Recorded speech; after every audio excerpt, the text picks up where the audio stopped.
the city suddenly fell into chaos, and the boy became the only survivor. In order to stay alive, he struggled to survive in a desperate and thrilling manner, but he lost too much in the blink of an eye, and the entire city turned into a living purgatory. No matter who you met, survival meant a constant threat of death. Just before the outbreak, the boy and his father were hunting in the forest when they unexpectedly encountered a terrifying zombie. Seeing the danger approaching, the boy trembled but raised his father's pistol. When his father heard the gunshots, he rushed toward the source of the noise, but before he could take a few steps, he was attacked by a zombie. By the time he reached his son, the zombie had already been killed by the boy, but the father had been bitten. Knowing he didn't have much time left, the father leaned against a wooden stake and urged his son to leave quickly.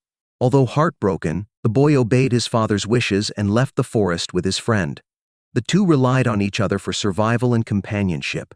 Soon, they met a man wearing a hat who kindly gave them food and told them about a shelter nearby. But when they invited him to come along, they discovered his children had been infected, and he refused to leave them behind. Following the man's directions, the boys eventually found the shelter, but to their horror, it had been taken over by ruthless forces, demanding a heavy price from anyone seeking refuge. In an attempt to escape, the two friends were caught, and during their second escape attempt, the friend was shot while covering for the boy. Alone and devastated, the boy wandered to an abandoned radio station. Hoping to distract the infected, he broadcasted loud noises to draw them away.